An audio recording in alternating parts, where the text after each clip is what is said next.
semua. Nah, jadi melihat kondisi keluarga dari Ibu Kinan tadi, kita tahu bahwa keluarga Ibu Kinan sebenarnya sudah mantap untuk memutuskan tidak ingin anak lagi, yang mana anaknya sudah 2, tetapi Ibu Kinan saat ini dan keluarganya masih dan suaminya masih bingung untuk menggunakan alat kontrasepsi apa, karena banyaknya mitos-mitos yang terjadi atau beredar di lapangan atau di masyarakat. Nah, sebetulnya dengan kondisi keluarga Ibu Kinan tadi, berarti beliau sudah memiliki 2 anak dan tidak ingin memutuskan untuk tidak ingin anak lagi. Berarti keluarga Ibu Kinan tadi cocok untuk menggunakan alat kontrasepsi MKJP. Apa itu alat kontrasepsi MKJP? Alat kontrasepsi MKJP yaitu metode kontrasepsi jangka panjang. Nah, metode kontrasepsi jangka panjang itu sendiri ada ragam jenisnya. Di antaranya yaitu ada IUD, ada implan, ada MOW, ada juga MOP. Nah, IUD itu merupakan alat kontrasepsi yang mungkin orang di lapangan biasanya atau masyarakat mengenal dengan istilah spiral. Itu merupakan alat kontrasepsi yang dipasang pada rahim perempuan, itu efektif untuk mencegah kehamilan 5 sampai dengan 10 tahun. Sedangkan untuk alat kontrasepsi implan bisa mencegah kehamilan 3 tahun. Nah, itu merupakan alat kontrasepsi hormonal yang mana dipasang di bagian lengan perempuan di sini. Jadi biasanya itu ada batangnya di sini, ada yang 1 batang, ada juga yang 2 batang. Nah, itu efektif mencegah kehamilan bisa 3 tahunan. Kemudian untuk alat kontrasepsi MOW atau metode operasi wanita itu biasa juga disebut dengan operasi steril.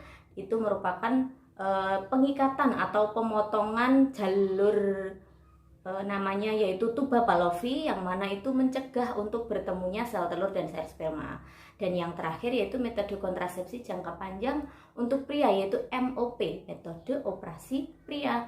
Itu merupakan steril bagi pria, yaitu dengan memotong atau mengikat saluran vas deferens sehingga mencegah sperma tadi bisa bertemu dengan sel telur juga, sama seperti dengan metode operasi perempuan.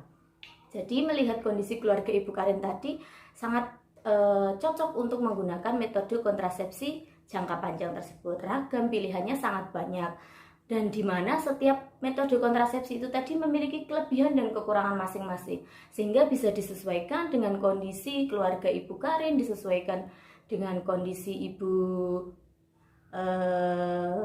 keluarga teman-teman semuanya, sesuaikan dengan kondisinya, bagaimana kondisinya seperti apa, memutuskan ingin seperti apa, bisa dikomunikasikan dengan suami.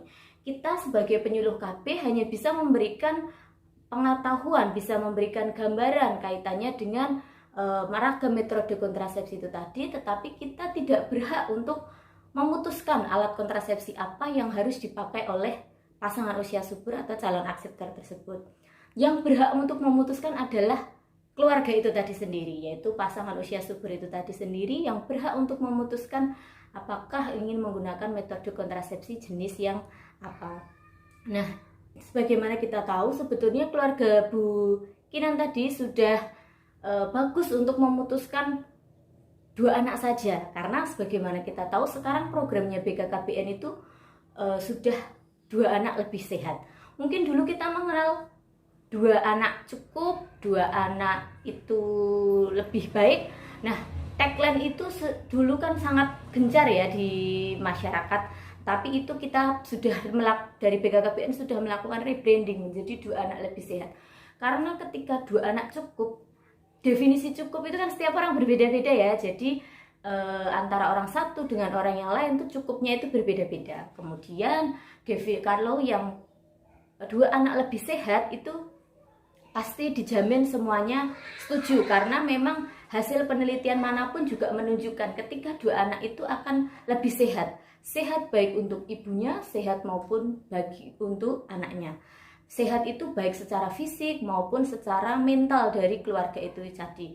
Yang mana ketika 2 anak saja berarti artinya kan organ-organ reproduksi tadi juga bekerjanya hanya 2 kali. Sedangkan kalau anaknya 3 atau bahkan lebih, berarti organ-organ reproduksi pada perempuan itu tadi akan bekerja lebih ekstra lagi. Nah, berarti artinya itu juga akan mempengaruhi kondisi kesehatan dari perempuan itu juga. Selain itu juga sehat untuk anak, karena orang tua bisa lebih fokus, lebih optimal memberikan pengasuhan, memberikan pengembangan, pengawasan kepada anak-anaknya ketika itu anaknya 2. Yang mana sekarang yang terpenting adalah kualitas, bukan lagi kepada kuantitas, seperti itu.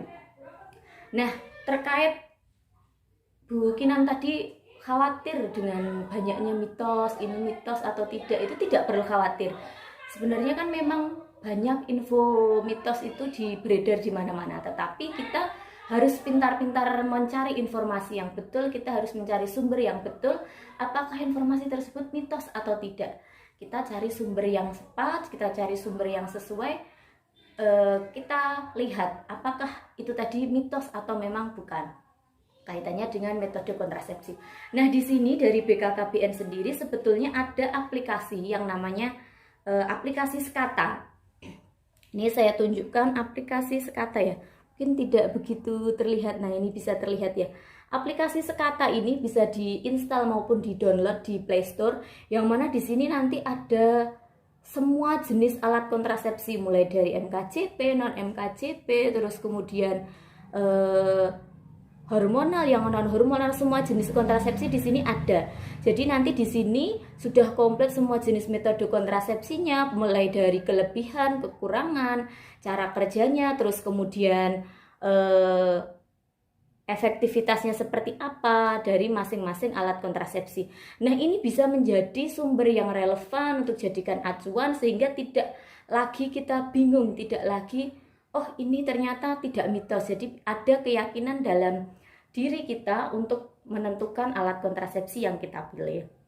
Jadi untuk Ibu Kinan dan juga teman-teman yang lainnya, mari sama-sama kita lebih memilih dan memilah informasi, sehingga kita bisa menerima informasi yang tepat dan sesuai dengan sumber yang benar. Salam dari BKKBN, 2 anak lebih sehat. Terima kasih.